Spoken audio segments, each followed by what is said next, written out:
starting with this. All right, so let's.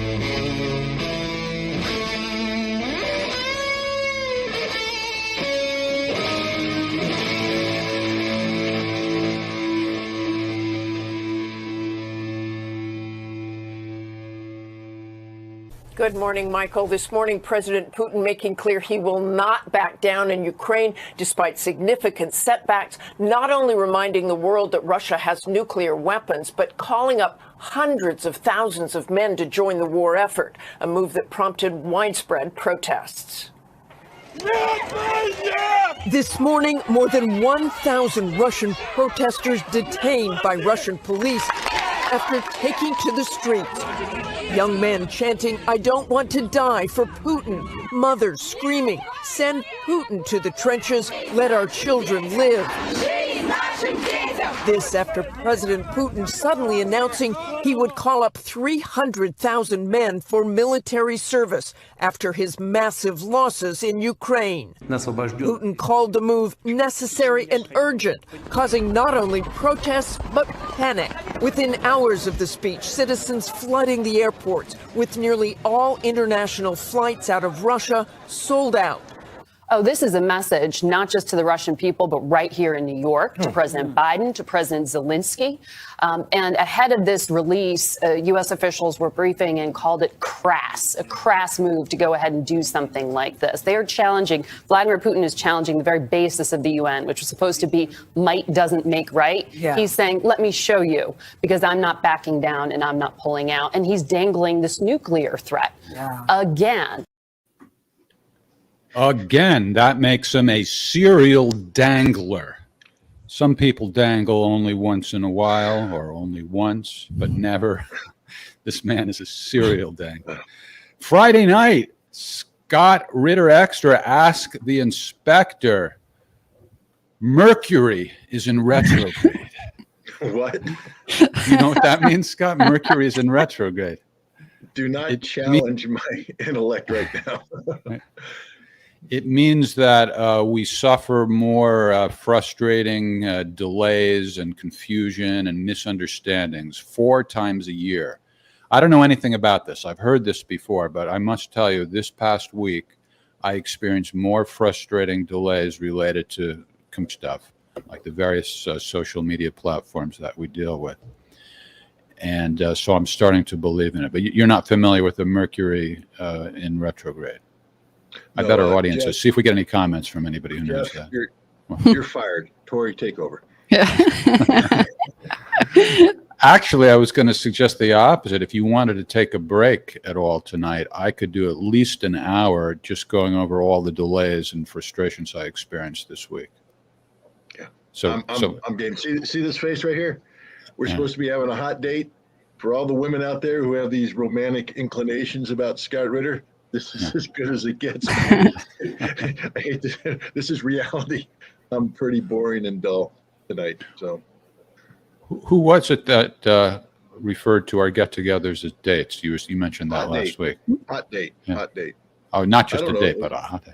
Oh, so it was a hot date. We got a hot date. And tonight is a hot date. I think they mentioned it in the Telegram room again.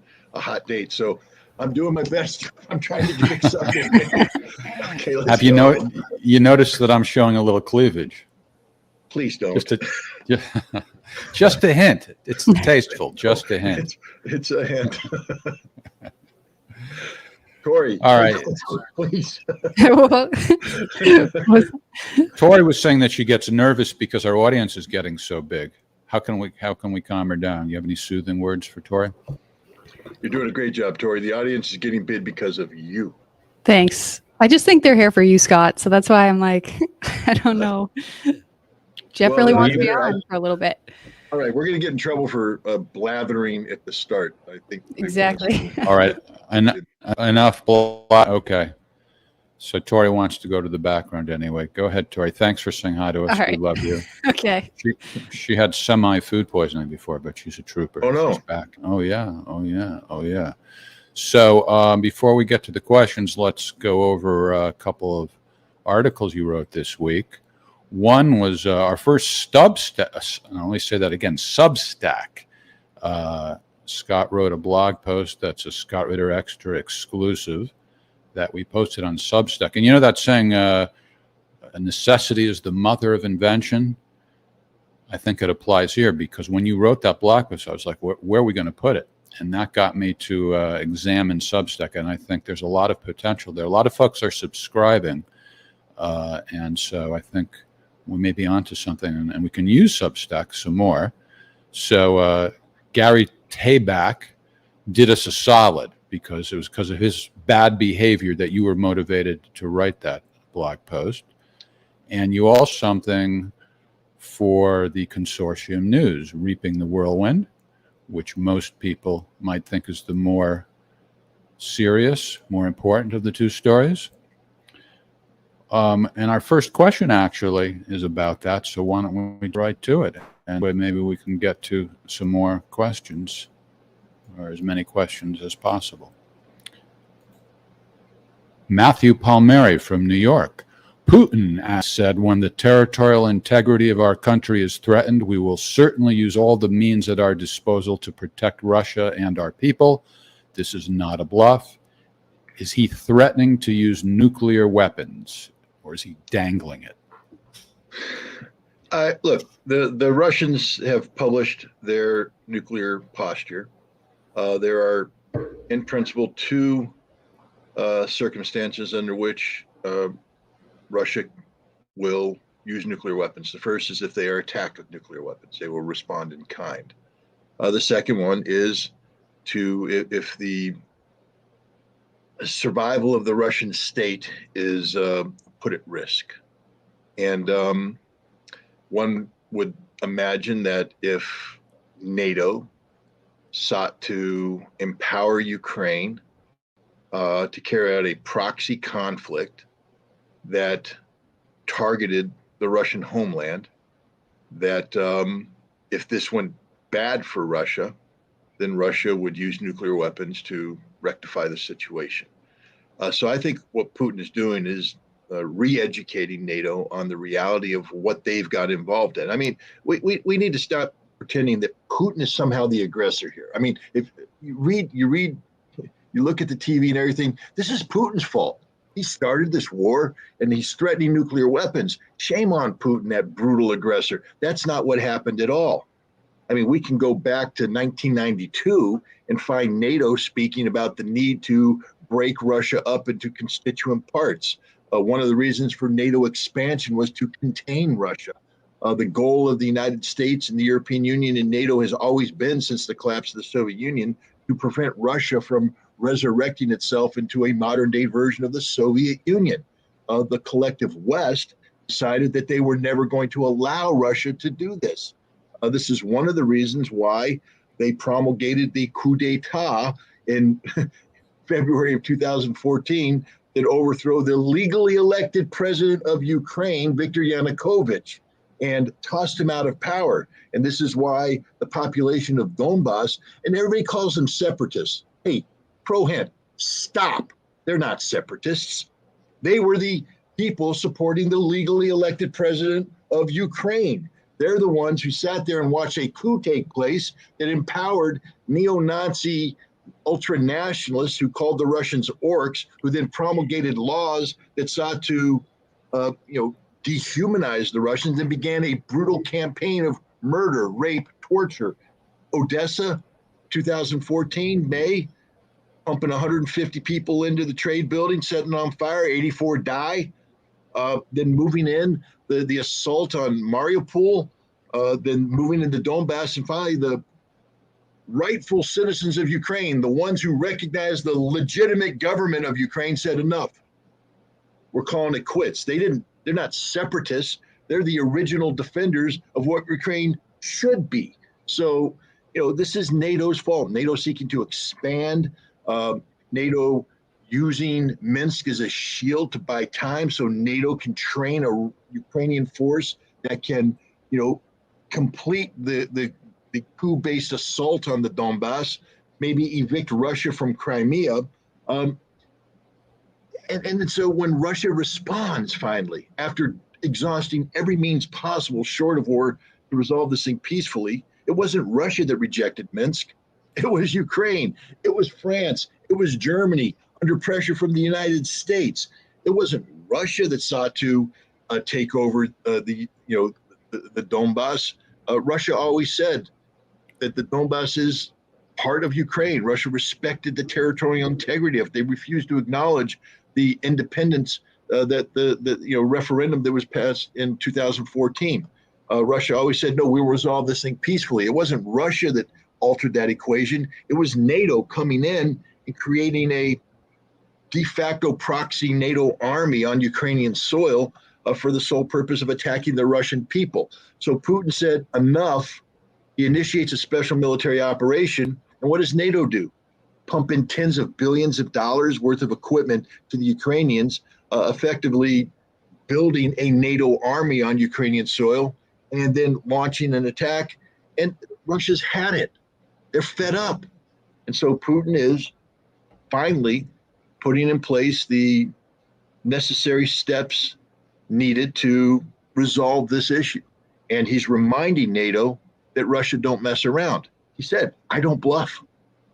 We have nuclear weapons and we will use them if necessary. So it's a warning to NATO that after the referendum that are taking place right now, referenda, in the territories in Ukraine, and they are incorporated into Russia as it's expected to do, that becomes the homeland, the motherland. It becomes Russia proper. And any continued NATO facilitation of an attack on the Russian homeland will have consequences.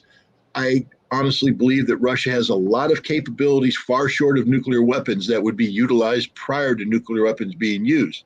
But at the end of the day, if NATO wants to continue to ratchet things up, perhaps even to the point of getting involved themselves in Ukraine, Russia's putting them on notice that that this would be terminal for NATO, terminal for the world. Yeah. So would it be more accurate, actually, to say that Putin is not so much referring explicitly to nuclear weapons? He's not excluding them, right? Because there are more high-powered weapons. Yeah. Yeah, we have capabilities. Right. I was making fun of that woman, with the cereal dangling because she has the tone of a school teacher, scolding naughty kids, and so did the other reporter, too. It's amazing. But how about this, though, Scott? There must be some significance to the protests that are breaking out in Russia. What do you have to say about that? Well, I mean, let's get the angle of there. How many are there? Russia's a nation of 134 million people. Moscow is a city of more than of around 10 million people, and they've got 1,000 demonstrators in the streets. Look, Russia is a democracy, and one thing we have to recognize is that Putin is at the height of his power. All right, let's listen to the lady. It's the lives of our children. I can guarantee you that none of these ladies here, these anti-Putin people, none of their sons served in the military, so they're not at risk of having it, because if you didn't serve in the military, you're not getting called up. These are anti-Putin protesters in a nation where, even with the popularity of the war, there's still 20% of the people, 20% of the people who are anti-Putin. So you're going to get demonstrations like this. But the notion that this is somehow Russian people rising up against Putin is absurd. Replace this video with the video of the men reporting to the military reception areas, where families, cities, towns, the nation is coming out to bring them in. This is pathetic. That dude right there with the long hair and the beard, he never served in the military. What's he worried about? He would never get called up. They're not calling up people who haven't served. Only military veterans. At this point in time, military veterans with prior combat service are getting called up. So no, I have no use for these people. They literally, go ahead and demonstrate. But for the Western media to somehow spin this into massive demonstrations, massive unrest, literally isn't true. Well, what about the way the cops are manhandling the protesters? I mean, we can't tell exactly what happened from that footage, but it does look like they got undue rough treatment. What was on that? Well, I'm not there. Did they file proper paperwork for this? Did they go through the motion? Well, I don't know what's Jeff. required in Russia. I don't know what's required in Russia. I mean, all I have to compare it to in my mind is the way it goes here in the U.S. Russian police are Russian police. Russian law is Russian law. I'm worried about the way American cops, handle protesters that do file the appropriate paperwork. But you're going to sit here and there's a lot of things we don't know about that protest. But what I'll tell you is that protest isn't as big as they are, and the cops are arresting people. How do you arrest somebody who's resisting, Jeff? You tell me. No, that's why and you throw them into a paddy wagon. That's the way it's always been done. The Russian cops aren't any different than any cops any in the world. Go to the protests that took place in Europe. Take a look at the Dutch police taking down the Dutch protesters. Look what the French police did to the French protesters. What British police do to British protesters. What American police do to American protesters. And then we're going to sit here and nitpick because two Russian cops pick up a screaming Russian protester and throw him in a paddy wagon? I don't think so. All right. Who was nitpicking? America's sweetheart was just simply asking a question. You must have somebody else. It's the kind of question. I mean, why pick on that? Why don't you show the video of all the guys peacefully going to the recruiting center? Well, I prefaced it by saying we don't know what happened. So, I mean, on the other extreme would be ignoring it and just always assuming the police were in the right. So I think I was striking kind of a happy medium, striking a balance between the two considerations. Well, I don't know. When your country is attacked by NATO and you're forced to mobilize people to respond to an assault on your nation, I don't have too much sympathy for the protesters. That's just me speaking. I mean, Okay. All right. Maurice from Iceland has a question. If Russia doesn't or can't roll the current NATO Ukrainian forces back in the next few weeks, how will they stop the huge force NATO is building to deploy in the coming spring offensive? Time isn't on Russia's side, says Maurice. The huge force NATO is building to deploy in the coming spring. Where is it? Who's paid for it? Where are the troops coming from? Where are they going to be based? How much ammunition is being allocated for this force? How much fuel is being set aside? Is this really a combat-capable force? Is this simply Jan Stoltenberg opening his mouth and going blah, blah, blah? And the same thing with Joe Biden, blah, blah, blah. There is no NATO force being assembled, not one worthy of the concept of a combat-ready force. The other thing is, even if NATO were to assemble this force, it ain't going into Ukraine. Under what authority? Article 5, Russia hasn't attacked NATO. Article 4, you need unanimous consent. I don't imagine there's going to be a lot of people in NATO saying, yeah, that's a good idea. Why don't we invite Russia to send Kinzhal missiles to all of our capital cities and then follow up with nuclear weapons? So NATO is a joke, literally a joke. They're stripping. I mean, again, they've given all their weapons to Ukraine, and the Russians have complied by destroying those weapons. So this huge force that NATO's allegedly building up, with what? With what? Germany had to cannibalize the entire armored force to get one battalion sent to Lithuania. Now, Jan Stoltenberg said, I want you to turn it into a brigade. And the Germans are going, with what? They got nothing. They got to spend $100 billion to try and rebuild their military. That's not going to happen overnight. And do you really think the economy of Europe's going to be chugging on all cylinders this winter? I think they're going to be busy freezing to death as their industry shut down. Hell, they can't even make toilet paper right now. Those little prissy Germans who are so germophobic, good luck with that one, guys. You're going to have to learn how to use running water if it runs, because it's going to be pretty cold. Your pipes might freeze. I just don't see it. NATO, I'll tell you what, there's been no mobilization in NATO. There's been no funds allocated for this. It's all on paper. It's a PowerPoint presentation right now. There's nothing real attached to it. What is real is the fact that of the 210,000 soldiers that Russia deployed into the zone for the past 6 months, they've lost 6,000 dead. 6,000. Of the original 260,000 man army that Ukraine started with when this conflict have, 60, almost 70,000 are dead, almost 50,000 are wounded. The Ukrainians have been gutted. The Russians haven't. The Russians are mobilizing 300,000 right now. They're initiating a process not only to rapidly assimilate 300,000 people who will probably be ready by the end of this year, early next year, but they're putting in practice a system that can be replicated that quick. So what, NATO wants to play the escalation game with Russia? Russia's already far ahead of NATO. Russia has an intact, combat-proven force ready to launch offensive military operations with sufficient ammunition and resources accrued, and they're getting ready to bring up 300,000 more. What is NATO doing? Blah, blah, blah. Not only blah, blah, blah, but they're giving away all their weapons. We don't have HIMARS. That's supposed to be the big secret NATO weapon. That's what we're going to equalize because it's so accurate and wonderful. We just gave all the ammunition away to Ukraine, and it's all gone. They're blowing it up. The Russians, they're blowing up the thing. You know, the Russians brought in these Iranian drones, and they're running rampant right now throughout Ukraine, blowing everything up.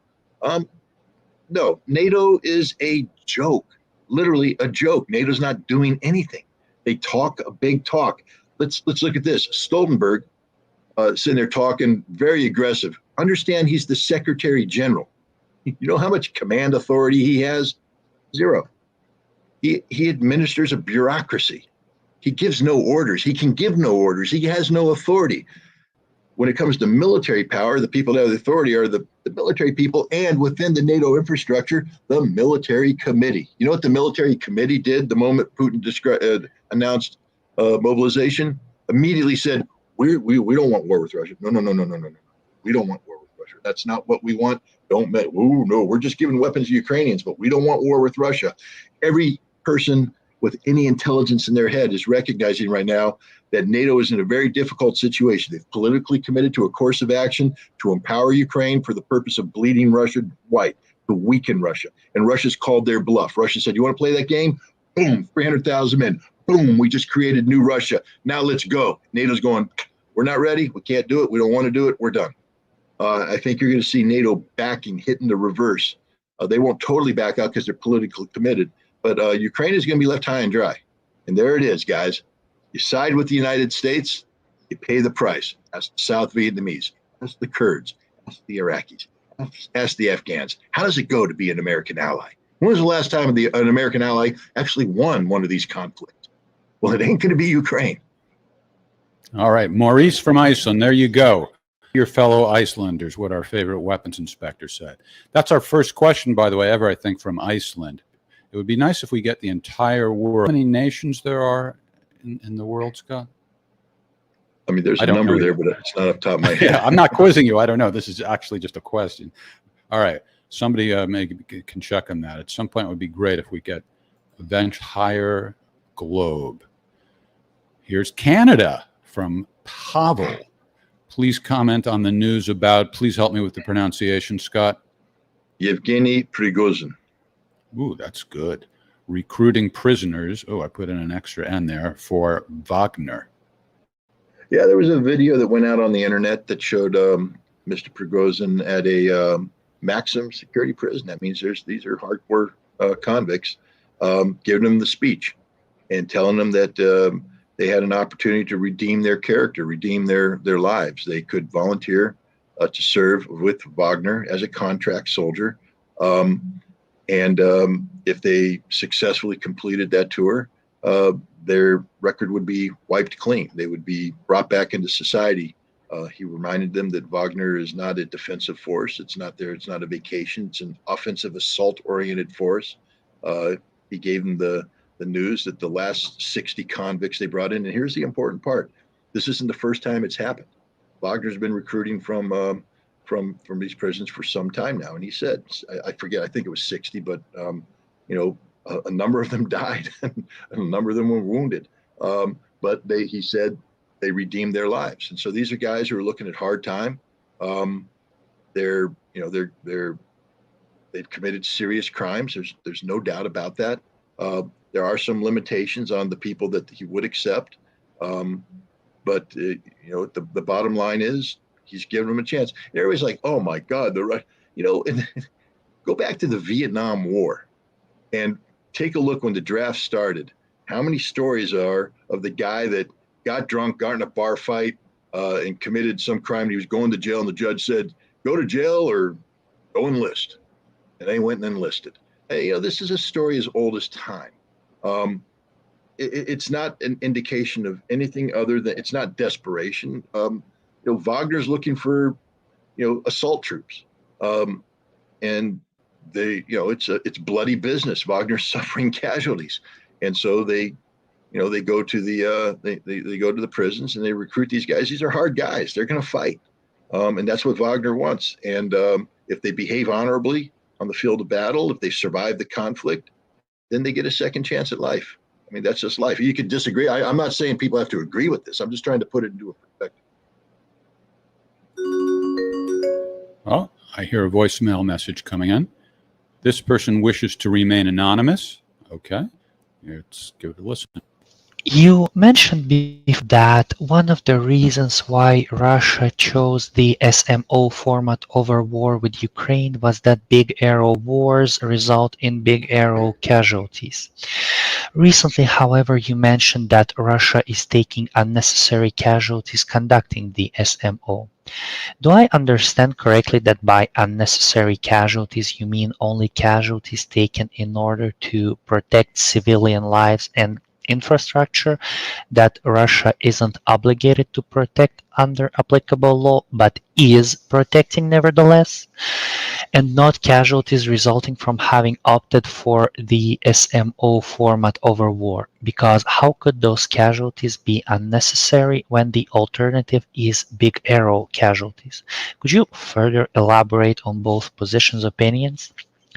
Now, coming to the present, now that Russia is shifting away from the SMO format and moving towards a war, will the AFRF have to accept big arrow casualties, or will the fact that the entrenched, reinforced Ukrainian positions in the Donbass have been ground down allow the AFRF to fight a big arrow war without big arrow casualties, relying on firepower and therefore supremacy?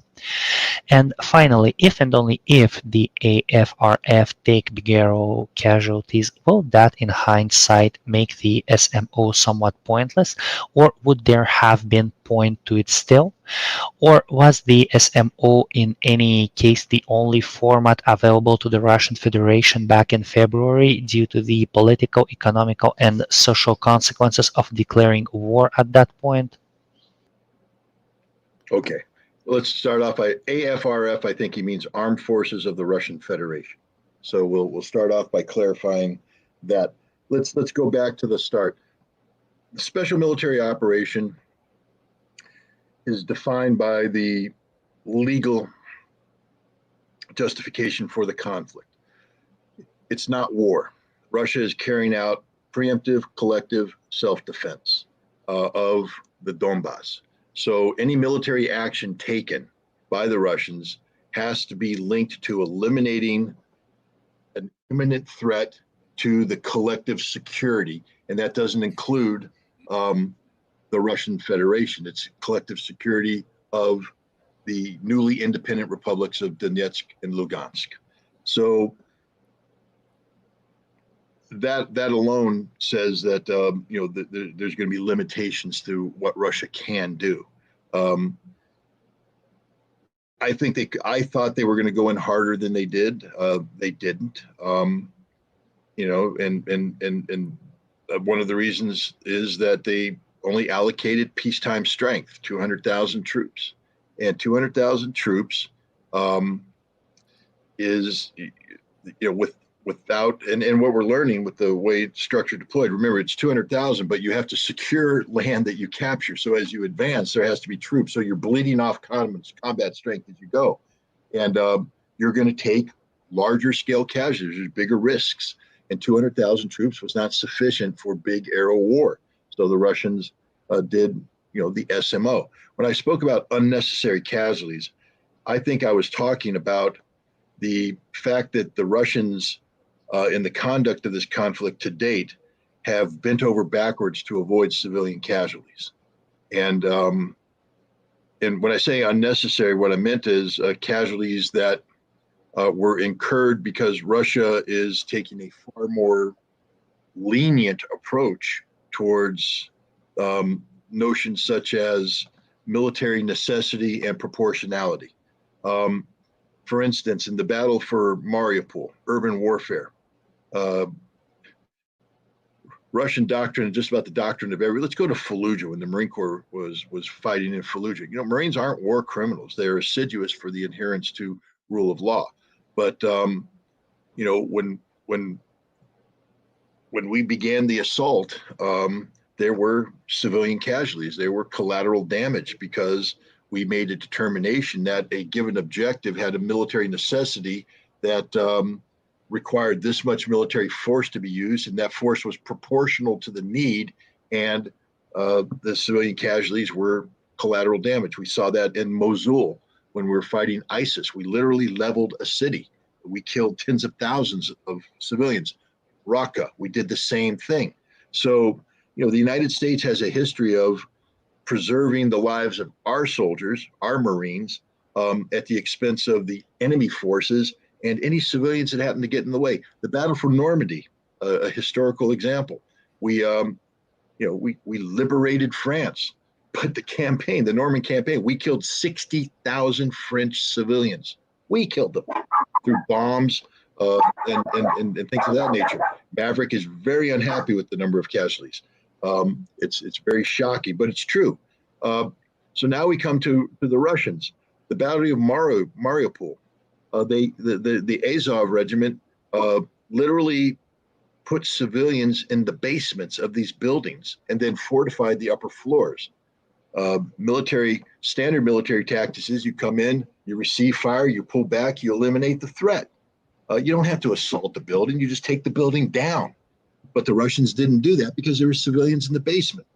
And so the Russians decided, even though there was military necessity, it wasn't worth the proportionality. So they would literally sacrifice their lives to go in and get these civilians out. So they took what would normally be unnecessary casualties, because had they not bought into this expansive notion of the value of civilian life, they would have used a different tactic and they would not have suffered as many casualties as they did. So that's what I meant by that.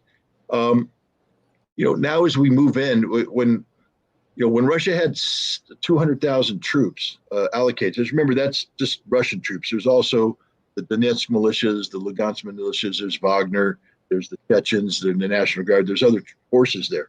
But the troops that do hardcore offensive operations, it's 200,000. But you don't get to have 200,000 doing the operation, because you have to bleed off about 2/3 of that to secure the rear areas, secure the border up above, north of Kharkiv. So the Russians weren't able to bring to bear at one point in one time sufficient force to do big aero war. That's why we got the little aero war. Now with 300,000 people coming in, you're going to see the rear area security, the border area taken up, and you're going to have 210,000 Russian troops who can be solely focused on doing big aero war, and they'll be able to bring to bear all of the resources that are necessary doctrinally to do the kind of operations that they're trained to do. And once they grind out, you're not going to use big aero against the dug-in forces and Donbass. You're still going to have to clear that, and that's what Wagner's doing right now. They're assaulting these defensive positions. They're grinding their way through. But once you get through that defensive belt, and now you're moving into open terrain, the Russians are going to bring to bear some of the best trained, most combat-hardened forces in the world against the Ukrainian army that's been gutted. The troops that are now coming in with the NATO equipment aren't their best and brightest. Their best and brightest are in the ground, in the hospital. These are, forces that are poorly trained, poorly motivated. They might be well equipped, but how well equipped can you be if you can't maintain the equipment? You might have a great, shiny new Western tank, but if it's going to break down and you can't maintain it, it's a piece of junk. So I think the Russians are going to be able to apply big aero war type military. Maverick doesn't like big arrows, but big aero type military operations against the Ukrainian military that's going to be ill positioned to handle that. So I honestly believe that come late winter, before the spring thaw, you're going to see a significant Russian advance that is focused on the destruction of the Ukrainian military, sort of the final battle. And he's dangling this nuclear threat again. Okay, Michael from Winnipeg, Canada. Many analysts are predicting Russia will take control of Odessa sometime in the near future. Based on what happened in Mariupol, will taking Odessa be a bloodbath? Could be. Anytime you have urban combat, it's very bloody. The question is, are there Ukrainian forces at this point in time that are willing to to fight and die? Mariupol was home of the Azov Regiment, of these ultra nationalists, these neo Nazis, these fanatics. I'm sure there's nationalist units in Odessa, but are they there in sufficient numbers to mount that kind of fanatical defense?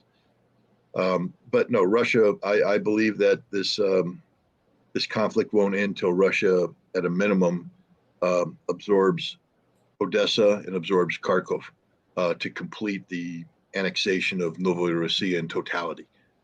So they haven't done that yet because they don't have sufficient forces to take and hold Odessa and Kharkov. But they will come spring, and when that happens, that's what's going to happen. But Right. Red Deep says that's a good question. Urban warfare is tough. Odessa is, that could be a tough fight. Kharkov could be a tough fight. Both cities have to fall. But I honestly believe that the Russians are going to degrade Ukraine's not just capabilities to defend, but their willingness to defend. I think Russia, you'll see, is going to break the spirit of Ukraine, that Ukraine is going to be a broken nation populated by a broken people who aren't going to be willing to carry out this kind of defense in the long term. Konstantinos from Greece, well, that surely sounds like a Greek name, asks the following. Has Erdogan decided to break away from NATO? If so, could that mean that a war between Greece and Turkey could break out soon? Well, I don't think Erdogan has decided to break away from NATO yet. I mean, he's definitely gravitating in that direction, but that's a decisive split, and he would lose too much leverage right now. I mean, right now, I think Erdogan's enjoying playing the role of spoiler. Finland and Sweden don't become NATO members because of Erdogan. If he leaves NATO, then he loses that leverage. Right now, he gets to have a veto on just about anything NATO does, and he likes that because it allows him to play the role of a peacemaker. Look at him; he's running around, he's sticking his nose in everything. He gets that because he's straddling both Europe and Asia, Eurasia. So, no, I don't think he's going to leave me now. But now we come to the question of a war between Greece and Turkey. Turkey doesn't have to leave NATO to fight Greece. Turkey will fight Greece at the drop of a hat, and that's a real risk right now. Is that there's a dispute right now about islands off the coast of Greece. The waters around these islands potentially have some very valuable oil and gas fields that can be exploited. At the end of World War I, Greece took control of these islands, and they also took control of some of these islands that were occupied by the Italians during World War II. But one of the conditions of Greece taking control is that they wouldn't militarize the islands. And right now, it looks like Greece has militarized some of these islands, and Turkey says because they violated that clause, they no longer get the islands. That you have to buy into both things, receiving the islands and agreeing not to militarize. And by militarizing them, you make null and void your possession of those islands. And so Turkey says they belong to us. They revert back to Ottoman control, and we are the modern day version of the Ottoman Empire. The Greeks say, no, they're two separate things. The islands belong to us, and if you have a problem with us militarizing them, that's a separate issue. And I mean, the president of Turkey went straight out and he went all Smyrna on them. And anybody who studies history knows that Smyrna is the modern day is Izmir. Smyrna is a Greek city. It was a Greek city. And in 1922, the Turkish forces came in and drove 200,000 Greeks into the sea, literally drove them into the sea, set the city on fire, and just pushed them all into the ocean. Many of them died. Many of them burned to death. Some were able to swim to ships. A lot of them swam in the ocean and drowned.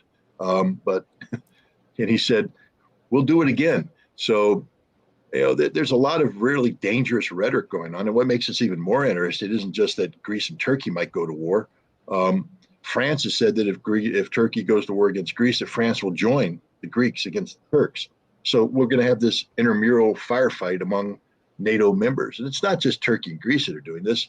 Germany and Poland are getting pretty interesting there. Where Poland says, "Hey, Germany, we're going back to the crimes you committed during World War II. You owe us, $1 trillion in reparations." And the Germans are saying, "Really? You want to play the scratch the scab game? We can do that too. All those former German territories, Silesia, that you took over, that were gifted to you, we'd like them back." And so the Germans and the Poles are starting. So I come back to one of the things I talked about earlier. Is it really a good idea to let Germany spend $100 billion to rebuild a military that will then pivot east and go through Poland to fight the Russians? Haven't we done this before historically? Wasn't that a bad idea then? One would imagine that it's a bad idea today. Anna, from now, you've lived in Russia and you've seen that people in Russia are not devils with horns. We are ordinary people. Why do you think every 100 years someone unites and tries to destroy us?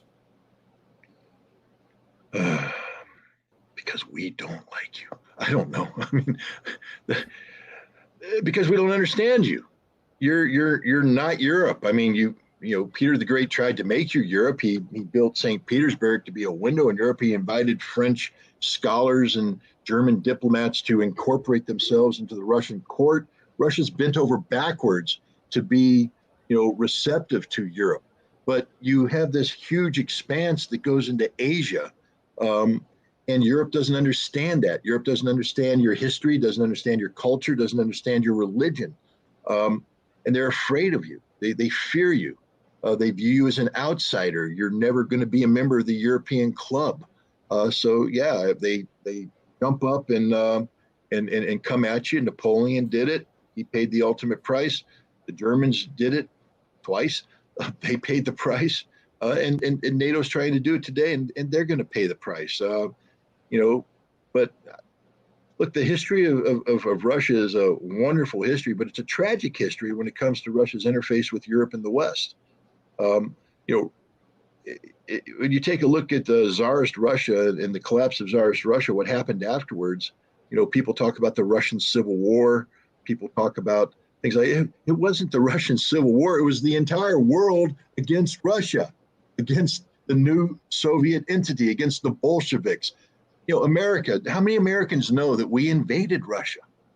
We sent troops into Vladivostok. We sent troops into Murmansk, along with the British, along with the Japanese. There was a Czech Legion working on behalf of the Western powers. The French were involved down in the Donbass region. We invaded Russia. The British were coming in through the Caspian Sea. We invaded Russia. And then we put the equivalent of the modern day sanctions. We've been sanctioning Russia from the very beginning, not doing business with them. We've been plotting against Russia. So, you can't but have sympathy for anybody in Russia who says, we feel like the West doesn't like us. Go ahead. The West doesn't like you because the West fears you because they don't understand you. This is one of the reasons why I'm a big proponent of Russian area studies. I just think the more Americans learn about Russia, the more they understand. As she said, it becomes clear that the Russians don't have horns. They don't have a tail. They're not the devil. They're human beings just like we are. They're extraordinarily well educated. They're extraordinarily well cultured. This isn't these aren't Cossacks on the frontier ripping their food apart with their hands. These are cultured people who have a better appreciation for the arts and things than many people in the West. And but we don't want to recognize that. We don't want to appreciate that. I mean, one of the biggest eye-opening things for me when I went to the Soviet Union, it wasn't. I mean, it was Russian, the Russian Federation or Russian Republic at the time, but the Soviet Union. Having studied it in college and pretty much my entire life, was that recognition. I just didn't know what to expect from the Soviet people. I expected sort of a brainwashed bunch of robots running around just saying, "Tak tochna" to anything that came out of Moscow. And what I found is just like us, they want the same things we want. They love their family just like we love our families. They cry, they laugh, they get angry, they the same range of emotions. They're human beings, just like we are.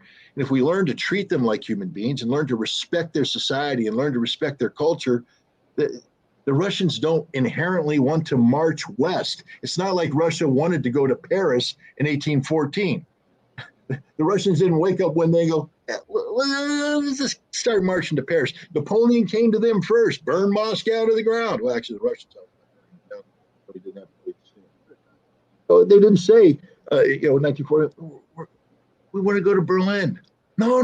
The Nazis again marched to Moscow, got stopped short of the gates, went to Stalingrad, big war, 27 million dead. The Russians took Berlin. And today, the Russians didn't start, this fight saying we want to bring back Novorossiya. Russia has been, especially Vladimir Putin, has been articulating against that very concept. While he says historically Novorossiya is part of the Russian nation, he recognized after 1992 the reality that Ukraine was a sovereign state. He doesn't like the history of Ukraine. He views it as an artificial construct. He thinks that it was wrong the way lands were attached to it. But he said it is a state that has territorial integrity that has to be respected. And how do we know he meant it? Because if he didn't mean it in 2014, he could have accepted the referendum in the Donbass where they voted to get the troops or voted to join Russia. But he didn't. He said, no, you're part of Ukraine. We have to respect that.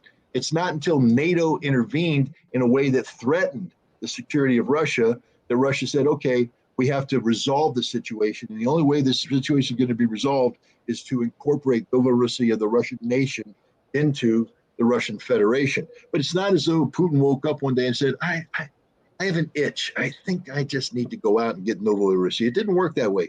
Everything Russia does in response to the West is because they were first provoked by the West, provoked by the French, provoked by the Germans, currently provoked by NATO. That's just the way. Somebody keeps throwing up a question about Transnistria, so I'm going to answer it right now.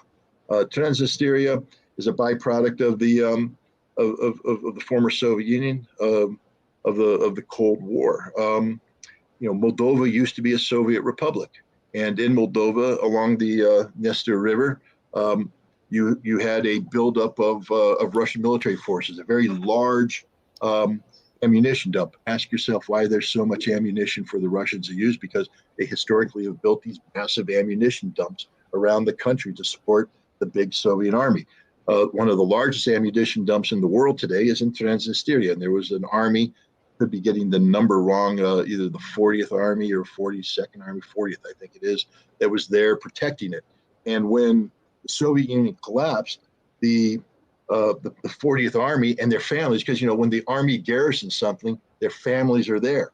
And so there's a significant Russian population. They said, we ain't joining Moldova. That's not going to happen. So they declared an independent republic, Transnistria. There's a mixed population there. There's Moldovans, there's Romanians, there's Russians, but they all call themselves the Transnistria Republic. They don't want to be part of Moldova. And I believe in the near future, they're going to be given the opportunity to join the Russian motherland. And I'll bet you a dime to a dollar that when they have that referendum, they're all going to say, we want to be part of Russia, and they're going to join Russia. They're going to be incorporated into Russia because, frankly speaking, they are Russia. They're not Moldova. They have nothing in common with Moldova. They don't want to be part of Moldova. They're not Romanian. They're not Ukrainian. they view themselves to be as part of Russia. And people say, well, wait a minute, it's not a complete Russian population. How does that work? Guys, if you think you have to be Russian to be a member of the Russian homeland, the Russian Federation, you don't know anything about Russian history. Russia is the Russian Federation has, I forget the number, but at 27, 30, or even more than that, different ethnicities, languages. The Chechens. You think the Chechens are Russian? No, they're Chechens. They're proud of being Chechens, but they're also proud to be part of the Russian Federation. Same with the people from Dagestan, the English people, the Kalmuks, the Udmurts, the Tatars, the Bashkirs. We can go on and on and on. All these people are separate ethnicities, but they're part of the Russian Federation, part of the Russian nation. We're talking about people, regardless of ethnicity, that are united by common history, common culture, common language. And Transnistria is part of the Russian nation. I mean, Persian's right. He's only about a third Russian, but it doesn't matter ethnically because the Russian nation you don't have to be Russian. You just have to identify with the historical, cultural, linguistic, religious notions that define the Russian nation. And Vladimir Putin has, from the very beginning, said that he is, and Russia needs to be, the Russian Federation needs to be the defender of the Russian nation. The Russian nation is Novorossiya in Ukraine, even though it's, Ukraine as a nation, it's the Russian nation. And I'll tell you what, for the people in the Baltics, you got some Russian nation in you as well. So be careful how you treat them. Mother Russia's angry. By the way, my ancestors are from Russia, and I've never felt particularly connected to Russia. It hasn't been the opposite, but it's just something that I haven't thought about that much. But this experience of doing this podcast with you has kind of a feeling of, oh, maybe I should get in touch with those roots, because I've been feeling nothing but warmth from Russian people. It's a facade, Jeff. They're all trained by the KGB. Don't you know that? They're all trained by the KGB. This is a reverse honey trap being run on you. They're luring you in. Trust me. When you get there, the horns come out, the tails come out. In there, I had to run away. No, Jeff, they're wonderful people. Really, one of the things that frustrates me and angers me, and I don't want to promote the book too much, but okay. Disarming the Time of Perestroika. We had horrible. Thank you. Put it cover. We had horrible relations with the Soviet Union, with the Russians in the 1980s, and then we broke the code. We implemented this treaty that literally brought these warring nations together in common cause for peace.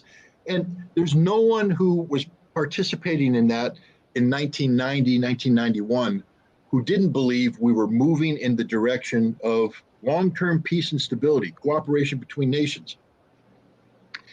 Almost immediately, once this was Ronald Reagan's baby. I mean, that's why he's on the cover right there, Uncle Ronnie, signing the treaty, Mr. Evil Empire, Mr. I am dyed-in-the-wool conservative. I will never, ever, ever support these evil dudes. And he turned on it. He said, no, we don't want nuclear war. And he used that rejection of nuclear war to begin a process where in June 1988, he was in Moscow talking to Soviet students, and somebody asked him, do you still view us as the evil empire? He said, no, those days, that's the past. I view you as friends. And then what happened? George Herbert Walker Bush came in and started to hit the pause button, slow things down. And I talk about in the book about, how, Gorbachev had gone all in on perestroika, and it never really took root. Yeltsin was trying to undermine him. And then Gorbachev turned to the United States and said, hey, I could use a little help here because I'm trying to make peace. Why don't you, sign some more treaties for me and start bringing in some of this economic aid to help us out? And Bush went, wait, got to think about this. Got to have my guys study this because he was of the school of thought that said the weaker the Soviet Union is, the better it is for us. And right now we have the Soviet Union collapsing in front of our eyes. Maybe it's not a good idea to try and help bring them up. That's the exact opposite direction than that the INF Treaty started us on. And ever since Bush hit the pause button, then it was followed by Clinton, who was all about the economic rape of Russia. I'd hate to use that kind of word, but that's what it was. It's not exploitation. It literally was the rape of Russia, Russian economy by the United States, by the West. And it was the political neutering, castration of Russia by letting somebody like Yeltsin in. You say, well, wait a minute, wasn't Yeltsin elected? He's not a democratically elected president. He was sustained by us. The 1996 election, re-election of Yeltsin was bought by America. Everybody screams, hey, the Russians, they stole that 2016 election. No, they didn't. We know they did. We know that was all a farce. We know the Steele dossier was manufactured crap. We know that, what they're talking about, the hacking of the DNC was made up by, Bobby Mook. It's garbage. The FBI manufactured the case against Trump. It didn't happen. But what we do know it happened is in 1996, we bought an election. We bought Boris Yeltsin. We owned Boris Yeltsin. That's what we wanted. We wanted a weak Russia. And it's been going that way ever since. One of these days, this war is going to end. And we got to get an off-ramp off. And I really think we should talk about, how we can go back in time and recreate the conditions of the original INF treaty, get us back on the path of cooperating for the mutual benefit of both nations that can lead to maybe not friends, because I tell you what, the Russians have I can't blame the Russians if they say we don't want to be friends with you anymore. I don't blame them. Just right at the that I'm warming up to getting in touch with my roots. Come on, no, not now. But I mean, that's what we need. I think what we need, and I think you and I have talked about this, that one of our long-term goals is to find a way. We know our government sucks right now. We know the American government sucks, and we know that the American establishment, the political and economic elite here in the United States suck, because they don't want to deal with Russia as equals, with Russia as a fellow member. That they want Russia depressed. They want to exploit Russia's energy for our sole benefit, things of that nature. But there is this thing called the American people, and the more we can promote citizen to citizen dialogue, citizen to citizen contact, that's empowering, because the more you get the American people educated about the reality of Russia, the less likely they'll be inclined to vote for people who are promulgating policies that speak of Russia in the exact opposite light. Maybe people start asking questions like Donald Trump did. The big question: why can't we be friends? What's wrong with being friends with Russia? I mean, again, I'm not saying you have to buy into Donald Trump, but it's a hell of a good question. A hell of a good question. And the Democrats and the Republicans that are against it have never come up with a good answer.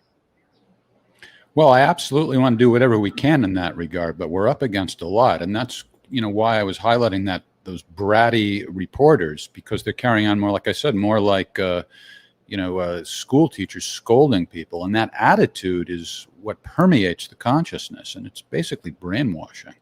So it's tough to overcome it. I'm not saying we can't or we shouldn't, but it is tough. Anna from Poland. My brother is an intelligence officer in a rank of major within NATO structures.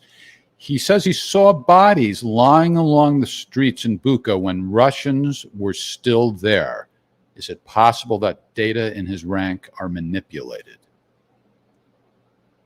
Well, I'm just going to assume that if he's your brother and you're from Poland, he's a Polish major. And first question I have is, what the hell is he doing in Bucha? But if he's, I'm assuming that he looked at imagery, or he was looking at videotapes, he was looking at some sort of remote data. Look, we know that the Ukrainians shelled Bucha extensively. And how do we know this? Because the Ukrainians provided the data for us. They brought out the flechettes. I don't know how many people have seen that. The Ukrainians, look, the flechettes. Well, thank you, Ukraine. Guess what? Who was the only force using 120 millimeter artillery rounds capable of firing the flechette round at that time? Ukraine. Russia used 152 millimeter shells. They don't have any flechette rounds. So if you have a flechette in a body in Bucha, Ukrainians did it. It was Ukrainian artillery coming in on the Russian positions in Bucha that were inflicting a lot of casualties. So if you saw casualties on the road, you were seeing bodies that were produced from Ukrainian shelling. But the bodies that were put out and displayed to the world were bodies that were more recently killed after the Russians pulled out. I'm not saying that nobody died while the Russians were there. Clearly, they were died while they were there. but they were killed by Ukrainian shelling. The Russians aren't in the business of killing Ukrainian civilians haphazardly. Is it possible that Russians have killed civilians? Yeah, we know they have. Is it possible that some Russians killed civilians with malice? Of course it is. This is war. Humans break down, they do things they shouldn't do. But organizationally, systemically, Russia's not in the business of killing Ukrainian civilians, just the opposite. They're in the business of sacrificing their lives to save Ukrainian civilians. And as the Russians withdrew, some of those Ukrainian civilians were trying to withdraw with them. That's why they had the white armband to say, hey, we're with you, we're coming with you. These are the guys who were carrying the ration packs, those green boxes with the Russian humanitarian food that was used to feed the civilians. I mean, think about it. If you're in the business of killing the civilians, why do you feed them? But they had that. And these were the guys that were moving as the Ukrainian security forces came in. You know, the ones that said, we're going to carry out a cleansing operation. The ones where the civilian, the female member of the local committee told the people, stay indoors. There's the security services are going to be carrying out cleansing operations. Don't be afraid. Be afraid of what? The gunfire that you're hearing? The gunfire that's doing what? Scaring people or killing people? Oh, we know because we have the boatsman. He's a infamous murderous thug that works for Azov. He's on tape telling his guys. They say, "Look, that he doesn't have the blue armband. Can we kill him?" He said, "Shoot him, shoot him." So if you didn't have the blue armband, you got shot. And so, those bodies that you saw there, the freshly killed bodies, the ones who died after the Russians left, were murdered by Ukrainian security forces using the same tactics that they're using in Kharkov right now. Right now, so, anybody who's deemed a collaborator is being pulled out of their house, executed on the spot, or put in trucks, taken off to the woods, shot the way that the Nazis used to kill the Jews in World War II. So that's the thing. I mean, I'm not going to accuse the lady's brother of anything. I think he may have saw. Look, I was an intelligence officer. You look at a photograph, and there's a lot of interpretation that goes along with it. And so, depending on the data you're receiving or the spin that your leaders want, is how you interpret that data. But I think looking at the full spectrum of data available, there's no way in hell that the bodies you saw in Bucha were a result of Russians trying to kill Ukrainians. They're 100% certainty they're involved. They were put there by Ukrainians killing anybody accused of collaborating with Russia. All right, now comes another voicemail. Thank you for the $4.20 tip. That must be somebody who enjoys that particular figure. Here's a voicemail message from somebody named Andre. I got your joke, Jeff. Hi everyone. So my question to Scott was always on top of every answer he gave, at least for me. Now the SMO will be linked to Russia monthly. So why USA cannot take part in this rally and give Ukraine another full rights membership? As I remember, Scott, you told that Russia cannot win NATO that has 3 to 5 million troops available. So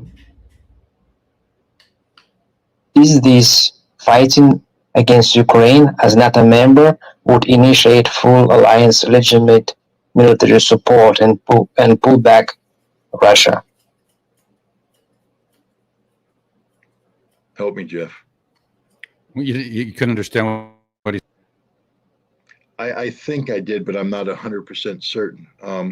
I think that the question is, why can't NATO make Ukraine a member of NATO and therefore help Ukraine push back the Russians? All right, let's pretend that was his question. Okay, Andre, I apologize. I'm hard of hearing, and I didn't catch all that. But I have an idea, Andre. If you're listening, give it to us in text, and we'll put it on. Tori, look out for Andre. Just identify yourself. Yeah, I'd like that. Rather than me go off and try to answer something that I'm not 100% sure was the question, I think that's Jeff. You're rehired. You got your job back. All right. What a hot date we're having. Next question comes from Denver, Colorado. Matt C. I talked to Matt C. this week, behind the scenes. Nice man. Thanks for your help, Matt. How do you think the winter will affect the U.S. economy, considering Brandon has drawn down America's strategic oil reserve to the lowest it's been in decades? Will oil production increase, or are we facing a hard winter? Well, first of all, Jeff, I object to the use of Brandon. You've politicized this broadcast, and I find that to be unacceptable. So anybody who's operating the YouTube algorithm, understand that that was an anomaly. It will never happen again. Don't close down this this channel. Am I fired again? You're fired. Tory. No, I don't think the United States is going, we don't have the same energy crisis that Europe has. We're self-sufficient in energy. We, even though, one of the problems is our refineries in the Gulf Coast are geared towards a specific grade of crude that only comes from Venezuela, which, used to be one of the primary suppliers of oil, but we've ruined that. So then we went ahead and bought it from Russia, because in the Ural Mountains there's an area that produces a grade of oil that nearly perfectly replicates the structures of the Venezuelan oil, so it can be brought into these refineries without any need to retool the refineries. The breaking down of the oil into its very constituent parts and all this. If we had to swap out from Russian oil, we'd have to shut these refineries down for a significant period of time at great expense. And these refineries produce gasoline. And so Americans would be running around going, we ain't got no gas. That would be a problem. Now ask yourself the following question. Why is it, if we're not getting oil from Venezuela and we say we're not getting oil from Russia, are the refineries still working? Oh, good question. How could that happen? Could it be that India is buying the Russian oil and then reselling it to us at a marked up price so that we can keep the refineries running? Bing, there's your answer, guys. So Joe Biden is a lying sack of manure when he says that we will not buy Russian oil. We're buying Russian oil. We're just buying it from the Indians at a marked up price. Hypocrisy knows no bounds. But what we also seen is that Biden has attempted to offset the global uncertainty and global instability in the energy market brought on by, Europe's suicidal decision to cut themselves off from Russian energy. So to offset that, to prevent that from spilling over, and we all remember the gas prices spiking, he's released oil from the strategic reserve in an effort to bring down the pressure. Well, he did. I remember when the prices started to spike, I actually took photographs of it back when I was a Twitter person, and I posted on Twitter. And I think I was there. I filled my gas tank up at the last time the gas was $4.19. As I went to go pay for the gas, the dude was jacking the price up to $4.39. I went, holy cow. Then he turned around a few days later and it went to $4.59 and then to $4.89. I think right now it's about the $4.80 mark. And everybody's like, that's really great. Gas prices have come down. You listen to CNN, MSNBC, they're all, gas prices have come down. No, they're still unacceptably high. I remember when they were $4.19, and it should be in the $3. I remember when it was in $2. It wasn't that long ago. No, Joe Biden's energy policies suck, and we're paying more to pump for that. We've done some artificial things to keep the price managed. We're not going to have an energy crisis this winter. I think people's bills are going to go up. I think, be ready for that. I think people are already seeing, their gas bills are going to be going up. If you're doing bunker oil, it's going to go up. We're going to be paying more at the gas station, but it will still be relatively affordable. And it ain't going to be $10 a gallon like in the UK, I hope, because that would be a big problem for most Americans. People will stop driving if you have to pay that much money for gas because they can't afford it. Most Americans are running on razor thin margins in their personal economies. They've already maxed out their earning capacity, with husbands and wives working 1, 2, 3 jobs just to get enough money to survive.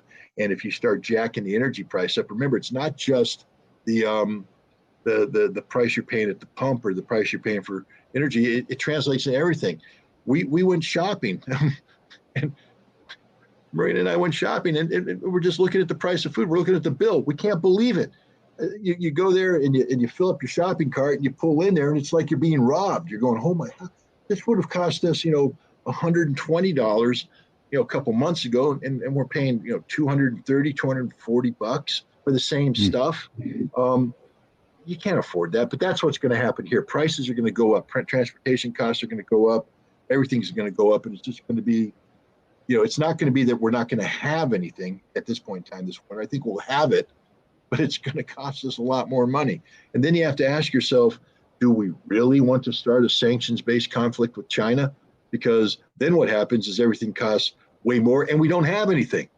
Remember, in the pandemic, when we had the supply chain disruption, and suddenly the shelves were bare of the critical things. The Germans are going to have to write a book for us because, remember, we ran out of toilet paper. Everyone was very concerned about how are we going to do what you need to do with toilet paper. Germany's already running out of toilet paper. That could be the future for us if we start playing, this energy game combined with disruption of supply chains. Then things could get discomfortable or uncomfortable. I think next summer is going to be more problematic for us than this winter. I think we're going to make it through this winter with relative comfort. But this might be the last Christmas that's actually going to be an enjoyable Christmas for a long time. All right. First of all, I think Germany has bidets, and in keeping in that theme that you refer to Biden as a lying sack of manure, which is certainly much more respectful than calling him Brandon. Right. I got hairy legs that turn that turn blonde in the sun. All right. And I've loved kids jumping on my lap. Okay. That's our president. That's our president. Thomas Przytula, Poland. Are you aware that you weren't really, when he says you, I think he means one, isn't really discharged from the military until one has resigned one's commission? Is that true? I don't know where that question's coming from left field. Does that make any sense to you? No, it does. I think what he's trying to say is that, let's say first of all, no, you can resign from active duty. I resigned from active duty. I submitted a letter of resignation. They accepted it, and I left, but I still retained my rank. I was still a member of the individual ready reserve, and I think that's what he's implying, is that you incur a lifelong, especially as a commissioned officer, a lifelong responsibility or debt to society. And if they want to recall you, they can recall you. I'm 61. The max age is 65. So in theory, if the United States went into a major conflict, they could pick up the phone and say, Ritter, you're back. Come on back. We own you. And that's absolutely true. But that will only happen in an extreme circumstance. It's and most of the time, if you've walked away from the military and you opted out of active participation in individual ready reserve or active participation in the organized reserve, unless you have the single most unique skill set in the history of skill sets, they're not going to reach out and touch you, because if you don't play in the military, you're not very good at being reintegrated in the military. And so, I understand where he's coming from, and he's 100% right. Once you have a commission, the government can always come back and get you. They can recall you to active duty at any time, but as long as you're within the age range. But I'm not worried about it right now.